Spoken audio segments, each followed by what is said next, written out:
Hi, everybody. Sorry I didn't get the chance to break bread with all of you because I think that would have been a really fun and entertaining time for me. I think a lot of times you guys come here wanting to learn so much, right, and understand what's before you. But I don't think you realize how much we wind up learning from you as well. We're in the people business, and it's so critical for us to stay connected to everyone and understand what people are looking for, because it helps us build the better organization or agency so that it actually attracts top talent. So know that this is a two-way street. With that, I'm an accidental tourist in advertising. That's how I like to talk about it. I actually started my career when the dot-com boom was happening, but right actually at the end. Right where that roller coaster gets to the top and kind of goes down, that's when I joined the workforce. And so I started in what was called the World Wide Web, and back then everything was called interactive. And I started working at dot-coms, and they went bust. But from there, I got some experience working with technology, namely content management systems. And why that becomes key is because that is like part and parcel today. There's not a single person who isn't, but back then that was really new and original. And it turned out that an agency called Ogilvy was desperately looking for people who had content management experience in the particular platform that I was in. And they needed someone to run several site migrations. And that's how I got started in the advertising industry, which is a very unexpected way to get there.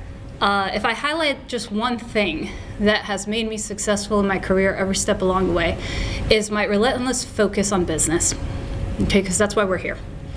It's not a non-for-profit, right? It's a for-profit organization, and if for most of us, with the exception of the entrepreneur who's still looking for profit, but doesn't happen to have about 10,000 stakeholders in Wall Street watching them 24/7. They have angel investors and other people, and capital investors looking at them.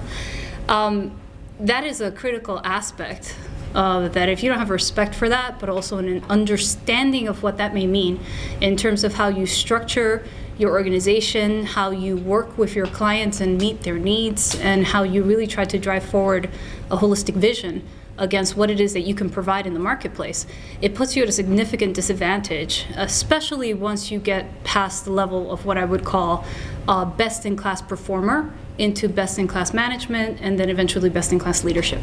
So that is the one piece I would put out there right from the beginning. Who's next? As soon as I graduated, I actually moved to San Francisco, worked for a company out there. I say I moved, I didn't really, I was kind of homeless. I traveled about 32 weeks a year. So hit the road. I actually helped lead nationwide PR campaigns for Fortune 500 companies. I was the spokesperson. I was in front of the media all the time. But as exciting as travel sounds, it gets really exhausting, especially if it is over half of the year. So as that time started winding down, it was this really amazing comparison between the startup that I was working for and the big Fortune 500 corporations that we served. The culture differences, the way that they ran their business. I learned a ton from both sides, the good, the bad, the ugly, everything in between. The exciting part of being a startup and moving so quickly, but then also sometimes in startups you can be too agile and you're always kind of chasing the next shiny object, and how dangerous that is to not have a focus and a path and a direction. And then looking at the big corporations, realizing, oh my gosh, they're so stuck in their ways, they can't see a good idea when it's right in front of them. And what if we could do this, and how would it move the needle forward, going back to what you were saying of putting the business first and not ego first. And so having that dichotomy was really important early on. After I was done with traveling, I actually moved back here to Atlanta, and I worked at a company called PGI. I don't know if you are familiar with GoToMeeting or Skype. So they're kind of a competitor. They had their own webcam video conferencing for very large companies. When I started, about a year before I started, the CEO at the time had decided he was the best marketer, and had fired the entire marketing department. So it went from about 30 people to 3. So I think I was employee number 5 or 6 in the rehire and the rebuild. So when I started, they had only 3 marketing qualified leads. I might be getting really techie here, in a year. And by the time I left, we were back at about 30 people and we were getting about 100 a week. So that was almost its own startup within a corporation. So I learned how to deal with budgets, very large budgets, because we finally got it back, and how to hire and how to build a plan from scratch, because they had literally ended everything. So from there, I went and worked with another startup called Kevy. It was a company that David Cummings owned. David Cummings, I don't know if you were familiar with Salesforce and Pardot. So he founded Pardot, sold that, started Kevy, and that was another very early stage startup. So it was always, I was in the midst of corporate and startup and corporate and startup. And I was talking with a few of you earlier, what were some of the early findings, and I think that was it. You look at some entrepreneurs and they're in this cycle of startup. They can't quite get out of it. It's because they don't have experience in the corporate and they don't know how to take it to the next level. They don't know how to scale it up and make something really great outside of that fun early stage feeling of, we've got an idea and we're just going to work and this is going to be awesome and we're going to ride scooters, and it's, yeah, for a minute. But don't we want to make something that has massive impact outside of just what we want to do during the day? And so that's really what got me on the trajectory of becoming an entrepreneur. And as far as competencies go, oh my goodness. Being willing to learn and always being inquisitive. You guys at lunch asked some amazing questions. Please don't let that die. Even if I think I know the answer, sometimes I will still ask the question because I might hear something different or pick up on a nuance that I didn't know before. And all of that input makes me a better leader and makes me a more creative person in my everyday. So I would say keeping that inquisitive nature along with what Solange was saying of putting the business first. You've got to grow this thing. It's really important, and it's bigger than you. It's bigger than any one person, and keeping that perspective is important. Wow, that's impressive. So I am a media brat. My father was actually in the business. He was a media director in New York, and actually then went and started a Kramer, it doesn't exist anymore, in Providence, Rhode Island. So I ended up moving high school from New York to Rhode Island. Ooh. That was great. So I kind of, was living and breathing media, at the time was the softball games and going to a lot of events. So I just had it in my blood. I decided that I wanted to do an internship my senior year while I was in college, and at the time I was in Rhode Island, and I worked. I was getting 2 days a week. I was working and getting credits for it. So I was going to college instead of it being a summer internship program they did obviously during the year, and I ended up working there 2 days a week before I graduated. And again, I told you, make a decision on whether I would like it, and so I didn't have to waste my time when I graduated or not, and obviously I loved it, and then they hired me. So I started my career in Rhode Island at a small agency where I got to do actually a lot of things. I was media planning and media buying, which in New York you don't get to do so much. You have to give your direction one way or the other. So I was pretty lucky to be able to balance both at a small shop and kind of get my feet wet that way. And I was there for about 5 years. Then it was a time, okay, what do I want to do? And I was debating whether to go to Boston and go to the big city. That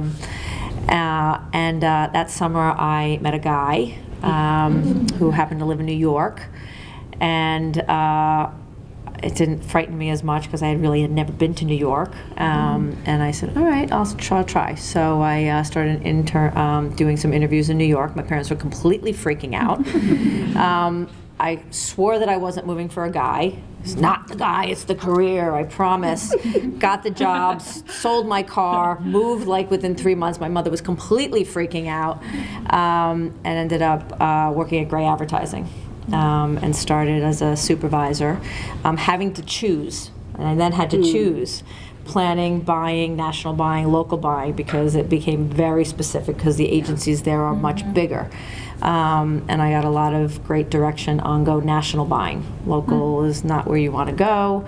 Again, just asked a lot of people and ended up being in national buying. And I ended up staying there 15 years, working my way up. married that guy. He is now my husband for 26 years. Cool. That's awesome. It wasn't really the guy, but it worked. Anyway, and I just really just kind of was zigging and zagging through the agency. I mean, I just kept taking on more and never saying no, and had 2 kids along the way, and again, my husband was a really great partner in allowing me to do it.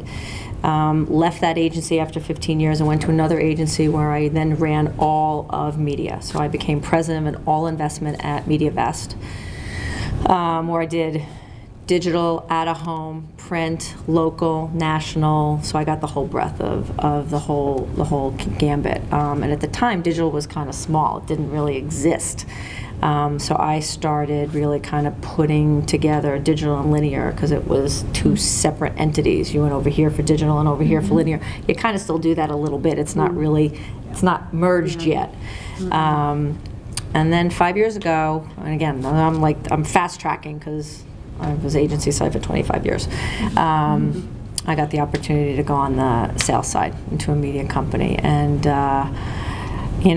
I was asked, had a lot of people come asking me to go onto the sales side for a long time in my career, but I never wanted to do it because I loved what I did. I absolutely loved every minute of what I did, and you have to be careful because, especially from a sales perspective, they come in for the financial gains. And I never wanted to leave for just financial gains, because I just loved what I did so much, and I was doing a lot of new business pitches, and I was moving up, and I was becoming president, so it was good. And there wasn't a lot of me, so I kind of thought that I was like, wouldn't I rather be a commodity, few of many on the agency side, or go just be a salesperson where there was so many? So it kind of kept me going. Then it was time. I started seeing what was going on with the holding companies on the agency side, and it was changing a lot.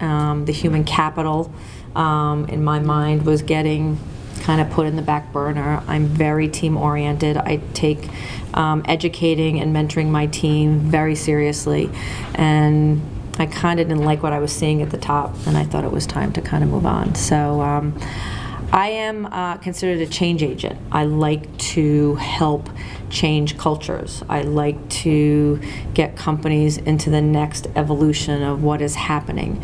And so I kind of did that on the agency side, and they hired me at Turner to kind of do that next evolution, where we needed to really start restructuring the sales organization to stop being so myopic and be much more client-focused and client-centric versus being all about Turner.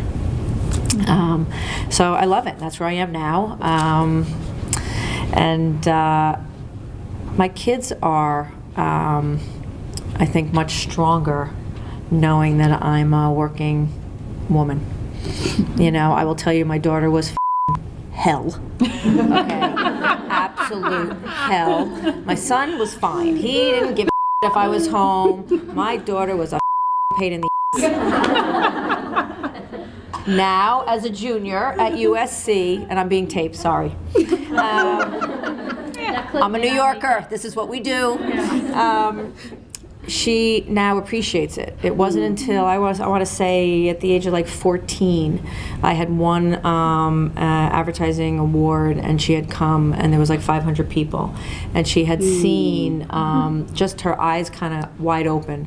It just started clicking for her on what it meant for me to work, and she now wants to have a career. She, does not want to, rely on a guy. She hates her friends who say that they don't want to. Yeah, it's crazy. And my son, he's crazy because he will only date women who want careers and won't talk to girls who don't want a career.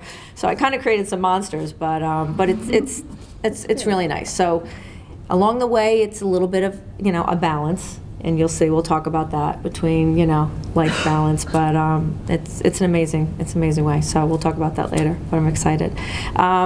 Just be agile. To me, just be agile, move. It's not just about starting in one place and not moving to another. There's offices, a lot of companies have multiple offices. When you're young, move. Don't stay in the same place. Take on that adventure because you can. I would say, I did it probably nervously. Now I think I would do it more. I love that my daughter's in California. Everybody thought I was nuts to having my daughter go in California because, everybody's in East Coast. I'm like, no, go. Yeah. East Coast, West Coast sensibilities, there's something to that. So be adventurous. Go for it. Do it while you're young. So my story's a little bit kismet, a little bit misfit. Anybody that knows me knows this too. I didn't discover PR till my last semester of my senior year. I have an English major and a triple minor, and it was the last class in the communications department that I hadn't taken, and I needed those 3 hours to graduate. So I took it. And I had an aha moment about the third week of class saying, this is what I was meant to do. And from there, as I told the group earlier, I stalled the going into the workforce, even though my parents were trying to get me off the payroll. I delayed it for 2 years by getting a grad degree. That's not why I would suggest you do that. And then I came to Atlanta, and unlike a lot of you in this room, I didn't have an internship. So here I am, a 22-year-old with a master's degree, no work experience in the industry, and I had one class. It's not really a recipe for success if I were looking back now. But I interned at a lifestyle PR agency for 10 weeks. It's a summer internship, unpaid, for 10 weeks, and I sold credit cards at night for 8 hours. And when the internship ended, they didn't have a job for me. It was a small boutique agency of about 7 people. So my first skill set that you have to have is tenacity, because I went and worked at Emory University as a secretary to all the doctors transcribing their notes for about 18 months. And every new doctor I went to, I said, this isn't what I'm going to do for the rest of my life. I'm going to go to PR, and I need flexibility to go on informational interviews. And they would say, I don't really care as long as you get my notes transcribed by the end of the day. And I did that for 18 months, and that PR agency called me back at the end of that and offered me their first account coordinator position. And that was kind of the start of my career. The misfit part is I've been back and forth between PR agencies and corporate a million times. My last stint was corporate for about 18 years, and then I decided I missed the creativity on the agency side and wanted to go back, and went to Edelman. And first thing I said to everybody is, I've been in the corner office, I don't want to do that anymore, I just want to be an account team member. And they only let me do that for 18 months, and then they made me the GM. So I am a accidental managing director, operations person in the agency world, because that's not why I went back. But as I told you guys earlier, one of the other skill sets that I think is critical is business acumen. Because my business acumen from all those years on the corporate side is what allowed me to move into the operations and management side of agency, where there are few women running offices. So I think it's the happy balance of finding those two. So. Great. So what are some of the biggest hurdles you faced being a woman in AdPR, and how did you overcome that? Maybe can we start with you, Alicia, this time? Sure. The biggest hurdles I think that I have faced have actually been myself. I was my own Achilles heel in a lot of situations. I was that zigzag person, but sometimes too much zigging and zagging kind of got me in trouble. There were some jobs I had for 9 months. The Olympics was for 6 weeks.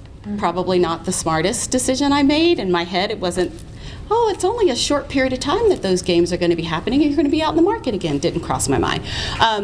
So I think some of the hurdles for me were explaining my resume at times when I had too much zigzag in a two-year period. So making sure that if that's something you're going to do, you got to be able to think through how to explain that. And I had another wonderful boss that said, you could do anything for 18 months, but I really need you to stay somewhere for 18 months to 24. So those were hurdles. And then I will say, as a woman of color in this industry, there were the hurdles of how do I make the leap above just an account person can do, or just being a multicultural account person, and how do I not get myself caught in a trap. And I fought that really, really hard, and part of the reason I did go corporate was to get out of that trap. And I was able to move up much faster in a corporate setting than I would have been able to do on the agency side. So you have to make calculated risk in your career, and I'm a big advocate of risk taking in this industry to propel yourself up vertically, new challenges, new opportunities to grow. I think those are huge. Hurdles. I don't know if it was a hurdle. I had probably a little bit of struggle when I left Rhode Island to go to New York, because the marketplace in Rhode Island was much smaller, and I was, the big kahuna there, and then coming to New York knowing no one and having to kind of start from the ground up and kind of getting your name out there. So it took a little bit more time than I thought it would be. But my boss at the time was really good and kind of bringing me along, but I didn't realize what a challenge that was going to be when I left, a small market to a big market. There were a lot of men when I did get to New York, though, and I had to figure out, and we kind of talked about this, I actually took up golf. I mean, I know that sounds really funny, but I needed to figure out a way to kind of play in their sandbox, and how to be there without necessarily having to, go to the bar smoking cigars, which I can do on an occasion. But it was really golf that I kid you not, that really kind of put me on the same playing field with them, and I was pretty good at it. So, then it just, nature kind of took its course. Hurdle also was from a social aspect. Our business, the aspect that I was in is very social, and social after work. And, having to have a husband who has to deal with that, and then kids, but even husband before children, having to deal with obviously going out with lots of men. In the business, whether you're, at a client dinner, that was an interesting time. Again, I told you we've been married 26 years. He's amazing, but it takes two of you to be able to deal with that, because as a woman, it's something that you really have to deal with, because it tends to be, late nights, and you have to have a partner, husband, I don't care who can understand those dynamics, because you got to be there. I mean, the client dinners, lunches, breakfast dinners, events are real. And you have to be there if you want to play.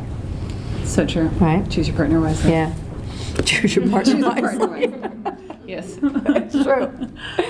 Hurdles. I think a hurdle would have been, and I see this a lot for women, is it is yourself sometimes.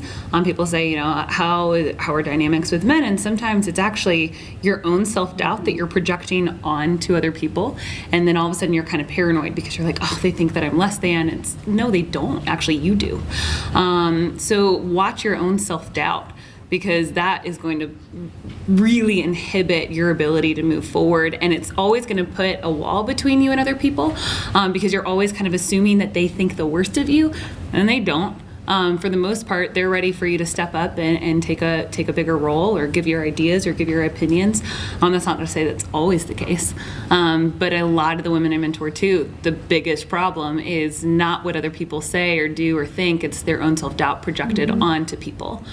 So that would be something to be very careful of early, because you'll end up causing dissension between employees that is not there. Other hurdles, always. And I think people ask me, are there hurdles being an entrepreneur and being a woman, being a female entrepreneur? I don't know. I think just being an entrepreneur is really hard sometimes, male or female. You're dealing with hiring and firing and pro formas and spreadsheets and investors. So I think just the role of being in this place of owning a business is difficult. There are a lot of hurdles there. So sometimes being a woman matters. Most of the time, I don't think that it's been a hurdle necessarily.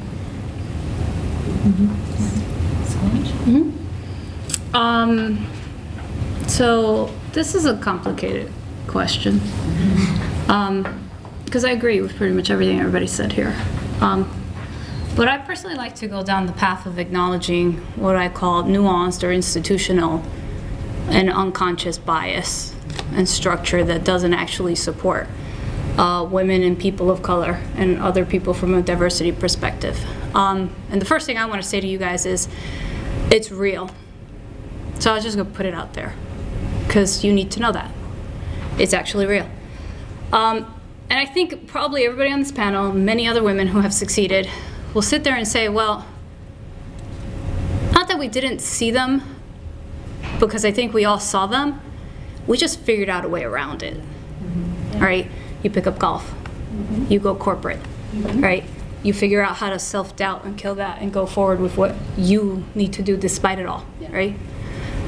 So if anything, what I would say to you is the first thing you have to do is make sure that you walk in with eyes wide open and you're open to every possibility of why something could be happening in front of you, to you, okay?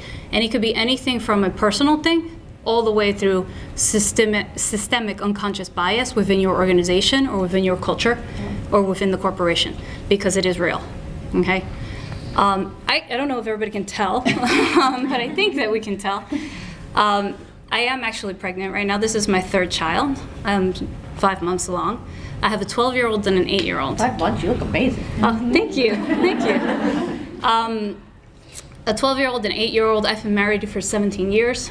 That challenge of picking the right partner is real. But then so are all the choices that you have to make. So the biggest hurdle is understanding in my mind is, what do you want? Where do you really want to go? And what compromises are you willing to make to get there?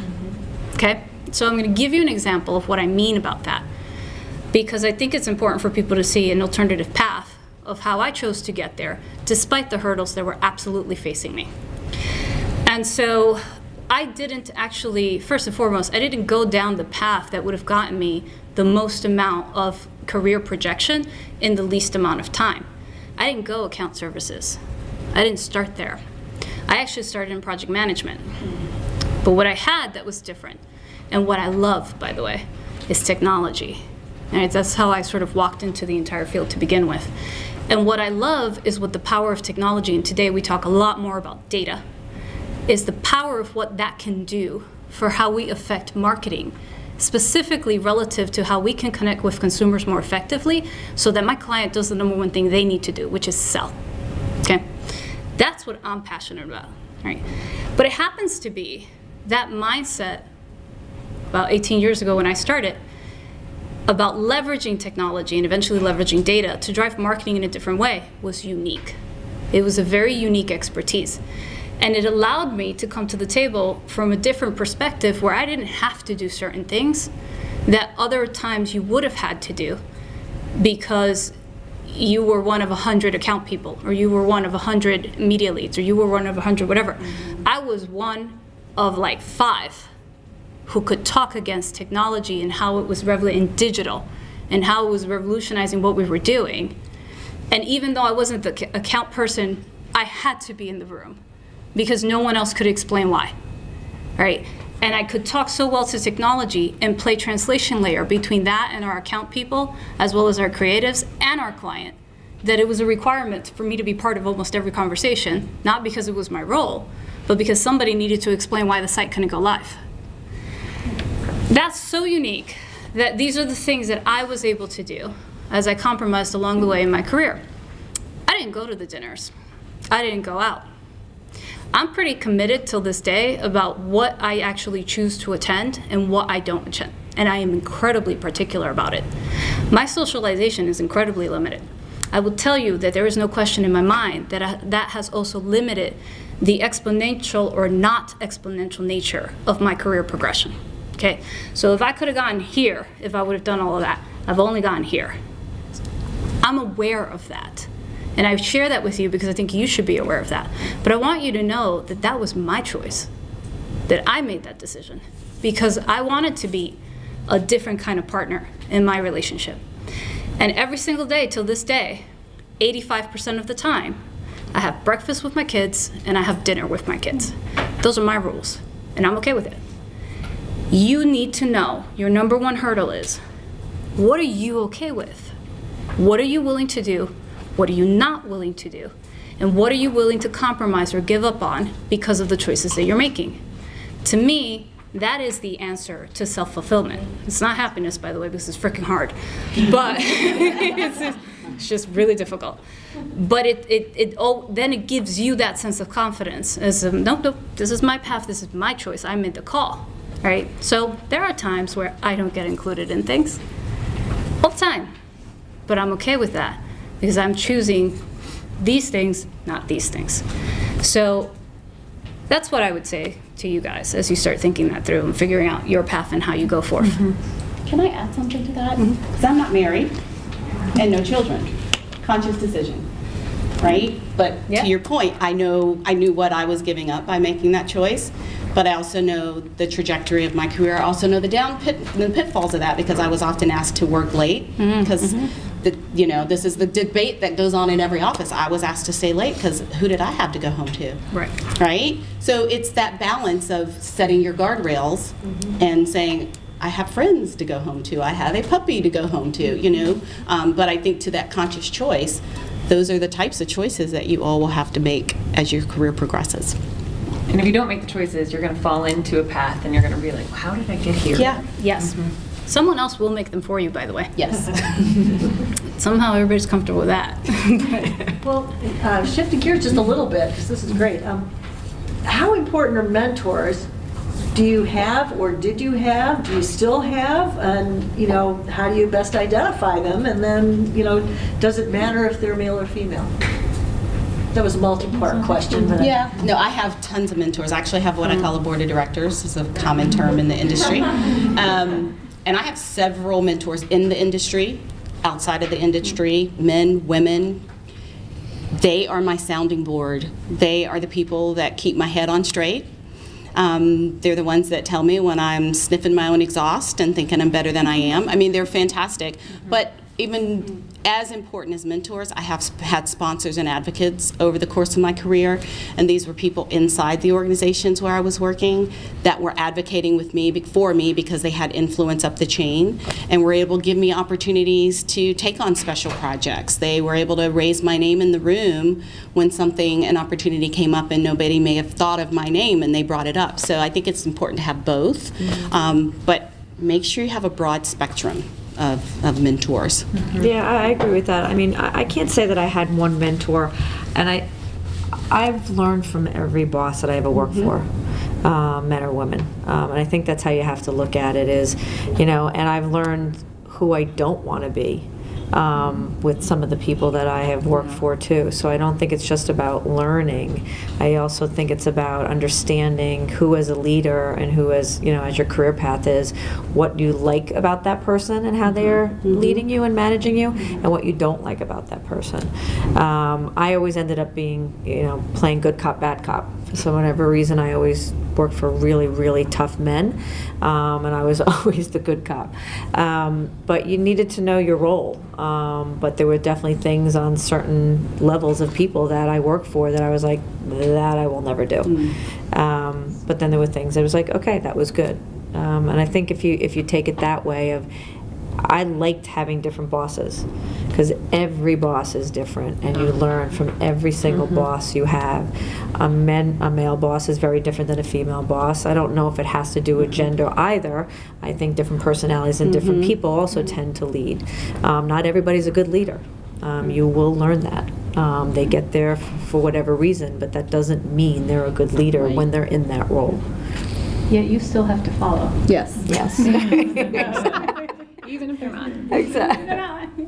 Mentors were extremely important. When I was leading my tech company, it was everything. I wanted a mentor for every single different aspect of the business because there's a whole lot dealing with investors. Who can I look to help me with dealing with investors when I'm dealing with managing an entire dev team? You talk about being a translator. I would have loved to have you. I watched all of Game of Thrones just so I could talk to them, and I was called Khaleesi, Mother of Dragons, and I was like, I'm in.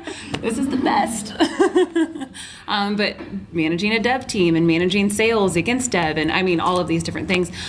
So I had an amazing fleet of mentors, I would say. If you ask for help, people are they're willing to give you help. You just have to ask for it and then be willing to take their advice. The worst thing that you can do to a mentor is ask for their advice and consistently tell them no. And they say, okay, well, then you're good. You got this on your own. But I did have a few potential mentors that after spending time with them realized, ooh, this is not the person that I thought they were. And I don't like it. I don't want their advice, because their advice is going to lead me in a bad path, or it's self-serving, or they're looking to get something out of it that I did not realize. So I think you need to be very careful with the mentors that you pick, but definitely have mentors. But pay attention to their advice and take it with a grain of salt. I trust but verify. Over and over and over again, mentors are going to unload on you because everyone likes to give advice. And if you're a sponge, you're going to take advice even if it's not the best advice for the moment. So I would say having different types of mentors was really helpful, because then I could say, all right, I heard from person A. Can we talk about that? What do you think? Is that the right path? Is that the right way to handle this situation? And because of that, I was able to navigate some very complicated business scenarios and come out of it well, with a good reputation and in good standing, and exit companies, because I had awesome mentors who were there to help me along the way. So I'm going to probably echo a lot of what these guys are saying, but I'm also a very tactical person, so I'm going to get tactical with you. There are a lot of things these guys said are absolutely right, but here's what you should take away from it. Number one, you should have a vast array of mentors. Each mentor plays a role, right?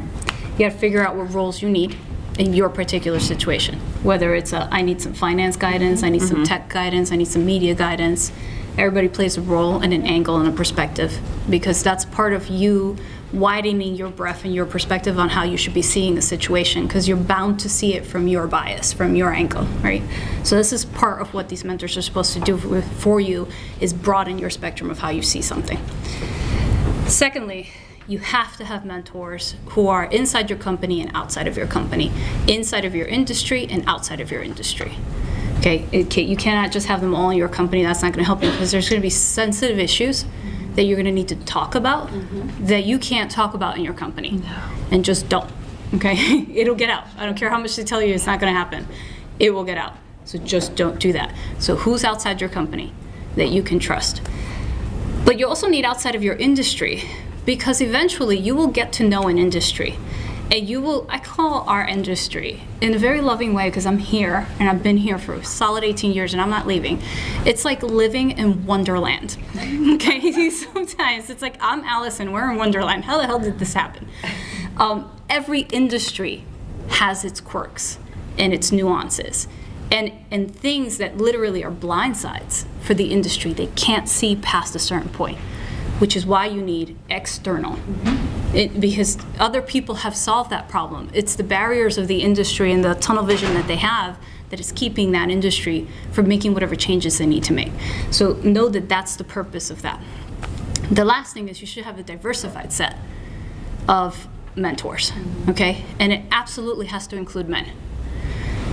I really don't like to say men and women are different. Biologically, technically we are. And society has imposed social norms and raised us that way. Culture raises us that way. But what that then becomes is that by default, we as women don't see things a certain way that men do see a certain way. And you would be shocked to see how different that can be, of how they translate a particular situation and how you may be translating a particular situation. So you gotta have men in that mix, because there are things you're gonna be seeing a certain way and they're gonna look at you like you're crazy. And unfortunately, because the norms of corporations are based on more male culture since they created it, they structure it, they put it all together, and then we were allowed to join later on. You've got to understand that perspective, or you're going to be making the wrong calls along the way. And that is super key, right? Very fundamental things like, do we prioritize individual needs versus corporate needs? And when we navigate that in a corporation, how would you do that? Right? Women will almost generally say, well, it's the greater good. That's not how it works, actually. It's not how it works at all.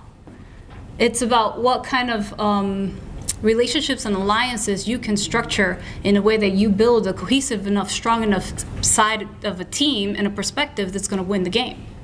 That's actually how it works. And so, would have never known that. if I hadn't talked to all these men who are like, well, why are you worried about all that? I'm like, well, for the company. They're like, no. And I'm like, really? It's just like shocking. But they were right. And then, by the way, at the end of the day, the goal is still to drive the business, right? But everybody has a different vantage point of how you drive that business.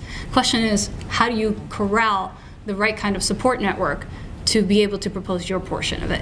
And that's the thing. I think it's funny that you said Game of Thrones, because I'm like, Game of Thrones is like, it's like reading Art of War at this point. You got to understand that. Yeah.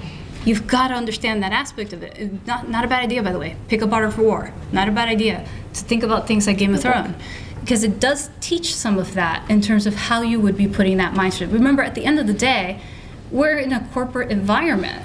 There is a competitive landscape. We're here to win.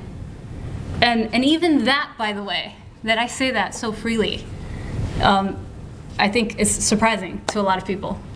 But I'm in it to win. Yeah. So but I had to learn that. I had to learn that it's actually what they're expecting. Mm-hmm. And if I ever walked into a senior management meeting and didn't talk about how I was going to win, then I wouldn't necessarily get re-invited to that meeting. Yeah.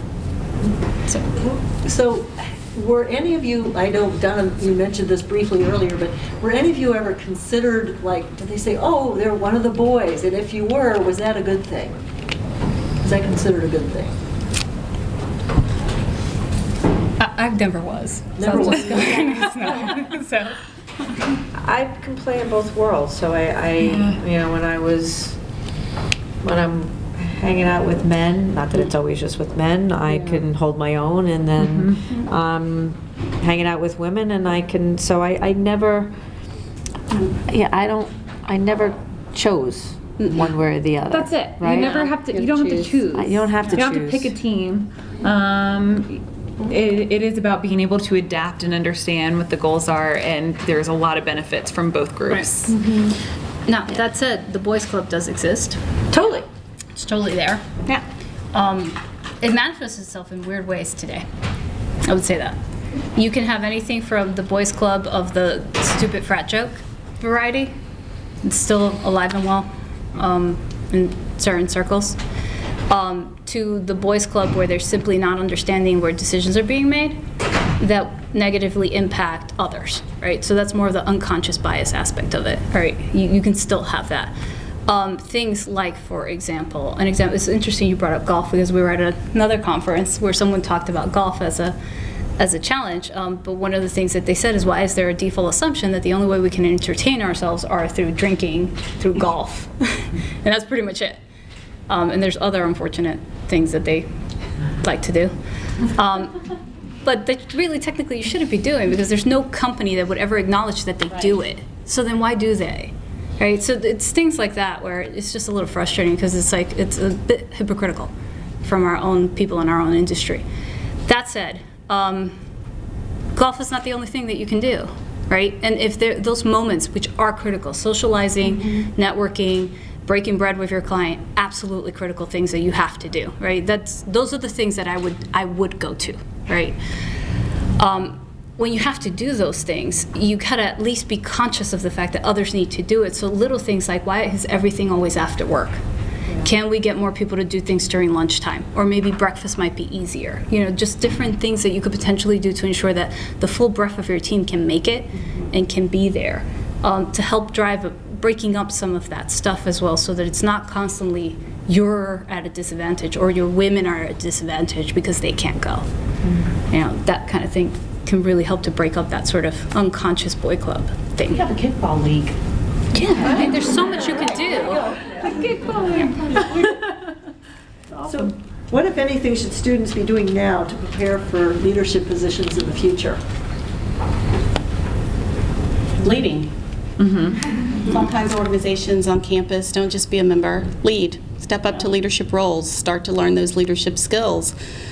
That's the first place to start. And I know that there are plenty of opportunities on campus to do that. Some people are accidental leaders. We talked to you're accidental in this industry. I think you just have to make sure you're preparing yourself and understand the skills that leaders need to prepare yourself, because you never know when you may be asked to step into one of those roles. I think it's really important. I I talked a little bit about empathy and compassion earlier and how to find the happy balance. One of those soft skills that we bring to the table, but I think is important. When I put myself and measure myself up against some of my colleagues sometimes, I think that that's the big difference in the performance of our teams. My greatest mentor is a woman named Cheryl Batchelder. She was the CEO of Popeyes. I had the joy of working for her for 10 years. And she is a 6-foot-tall woman with a purpose. And when she walks in a room, you know she is somebody's boss. Like, she owns and commands the room when she walks in the door. But the way she leads is one of the most powerful things I've ever seen. So if you find people that you admire their leadership, study them. Note the characteristics about that leadership that you want to emulate, and put that as, make that part of your toolkit is another thing you can do. There's a stat that says women, or I was talking about this earlier with someone here, women, if there is a job opening in a leadership position, women tend to only apply if they meet about 90% of the criteria or above. Right. Men will apply if they meet 50. Less. Less. Yeah. And They'll apply if they like the job. yeah, exactly. Okay. And so I think that putting yourself in a position of entering into a leadership role is really important. You might not be prepared. I look back at the startups that I've had and the leadership roles that I've had, and I was not 150% prepared for it. I was even 100 or 90 or 85% prepared. But I stepped up. And a lot of times leadership is about the person that is willing to step up and take that responsibility and take on that role and say, I might not be equipped today, but I will be equipped tomorrow. And I'm willing to take this on. And so I was talking to someone here earlier who just stepped into a leadership role, and she was like, I kind of just fell into it. And I don't know if I'm ready for this. You are ready for it. It was given to you, so someone saw something in you. And I have led teams of men, I have led teams of women, I have led all kinds of teams, and every single time, if there is a leadership position, the women that I know are the most equipped to do it. Mm-hmm. They do not apply. The men do immediately. It's like, oh, well, great, here, this is what I'm left with. Well, it's true. I mean, women It's are true. better. Listen, we are better multitaskers. Yeah. I mean, it's clear. I mean, you know, we can handle a lot of things Yes. at once more than men can. Well, in leadership, one of the key aspects of leadership is you have to have a degree of empathy, because there's a difference between leaders and managers. And I think that's a very, very important distinction. If you can read books on leaders versus managers, one is not better than the other necessarily. We need both. But if you do want a leadership position, then you do have to have a degree of empathy to be able to understand where your team is at, where the gaps are, what you need to do to facilitate growth and movement and inspire us all to get to that mountain on the top of the hill, because it is hard. And the biggest, I don't even want to say issue, the biggest point of contention probably in any leader's role is the people. It's not the work. You can do the work. Right.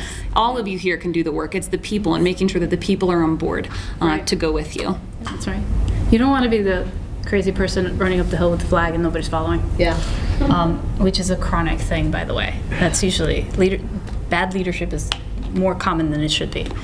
I want to add to your management versus leadership, because I think that's a huge distinction that a lot of people don't understand.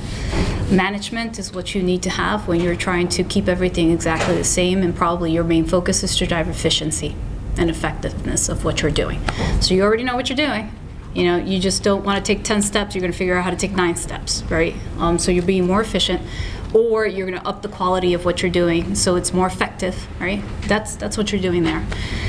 Leadership is what you need to be able to do when you have to drive some sort of change that is responding to a dynamic change in the competitive landscape, and your company now needs to meet that challenge, which means by default it requires vision, it requires change management capabilities, and it absolutely requires the ability to inspire people.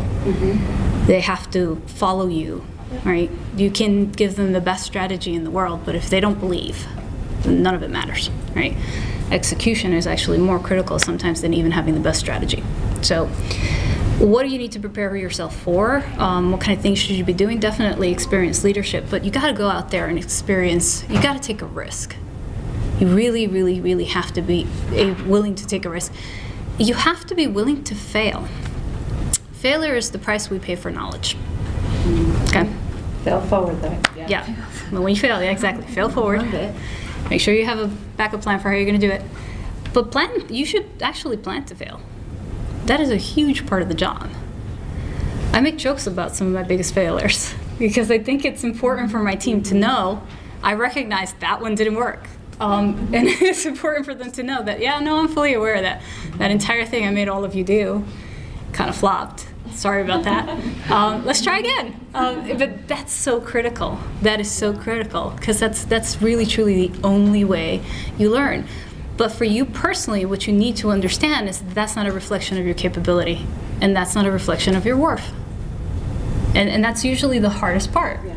That you immediately say, damn it, I knew I couldn't do it. Never again will I take a chance. It's like, don't do that. People fail all the time. What are the stats for a business that's starting in 5 years? Like 70%, yeah, over 85% of them fail, and yet somehow new businesses are started every day. Clearly, it didn't impact people. They're still going. Don't let it impact you. All right, so actually purposely go out and fail. Purposely go out and take a risk so that you learn how to deal with it emotionally so it doesn't throw you off when it comes time for you to do that in your career. I will tell you, I'm in HR. I lead HR for Turner for Ad Sales. As leadership positions become available, I see women come to me to say, do you think I can do this job? Should I apply for this job? While men will just go straight for it. So it's unbelievable to see that we're still in that place. Yeah. Totally. We have time for just one or two quick questions from the group, if you. Hi, so my name is Kristen, and you mentioned The Art of Work, but I was wondering, The Art of War. War, yeah. War. I read a book called The Art of War. But I was wondering, what other books would you recommend to someone, whether business or creativity? Books or videos? Books or videos. Radical Candor. That is a really good one. Kim Scott, I believe, is the author. Podcast. Yeah, is it? I didn't even know that. It is a phenomenal book, and it is about how to be candid and the power of being candid, where instead of trying to mask things and soften things, what damage that actually does to a team because you're never able to move forward. And she actually worked at Apple and Google, so the entire book she compares the cultures between the two. They are fascinating. She worked directly under Sheryl Sandberg. So it is a really, really good book. And then The Hard Thing About Hard Things by Ben Horowitz. It's a very good book. He is very candid in some of his shortcomings and failures, and having to fire friends, which I have had to do. I took a role, and within the first day of taking the role, I was told I needed to fire someone who was in my wedding. Oh my God. The worst. He didn't talk to me for a minute, but we pulled through. So the hard thing about hard things is getting into the nitty gritty of what it means to actually own a business, and owning a business is very different than doing the work, and it's hard. And then 15 Laws of Growth by John Maxwell, I would say.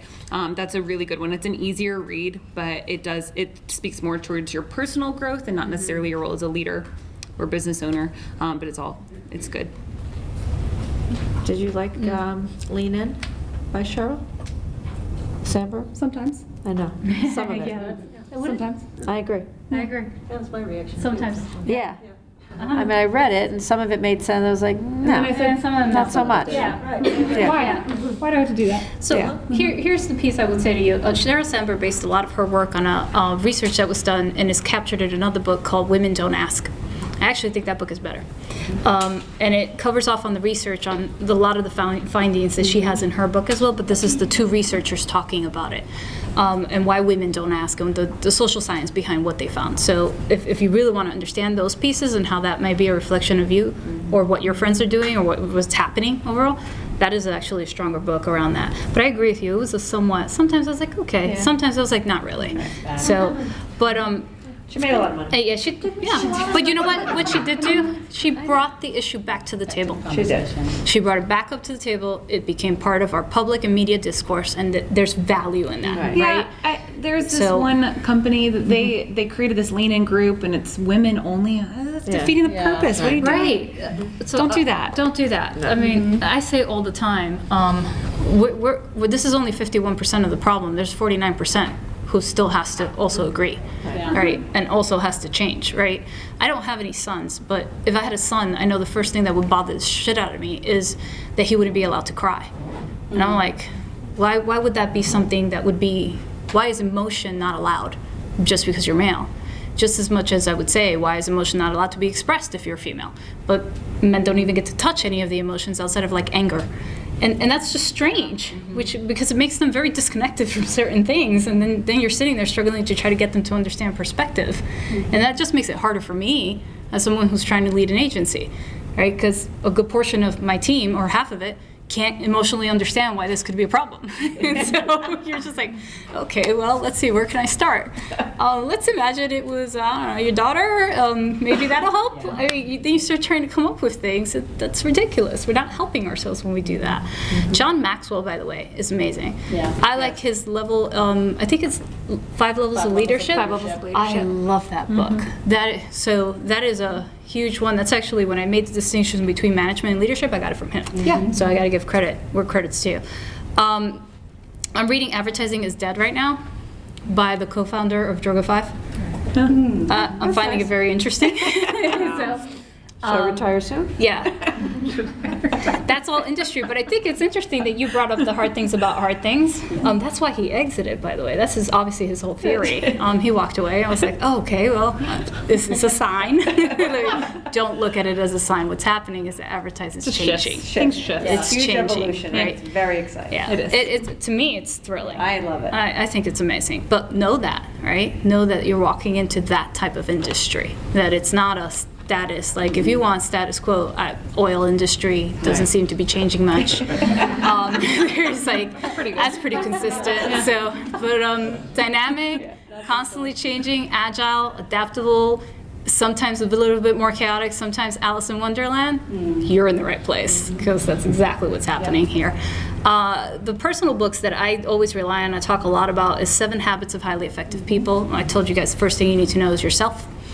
And that book made worlds of changes for me. And I will tell you, when I read it, I was 23.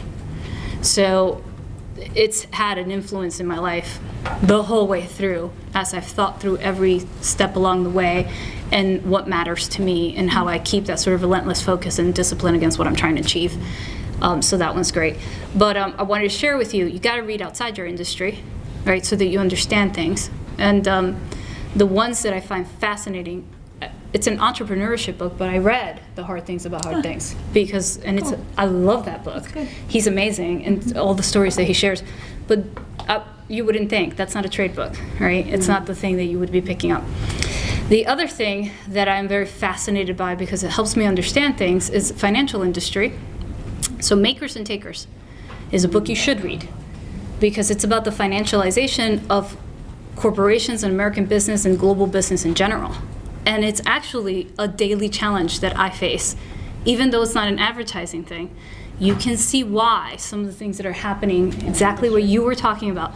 I saw what they were doing up there, and I see where it's going, and it's uncomfortable. Absolutely it is. I live in a very uncomfortable world right now because the financialization of every industry is an undercurrent.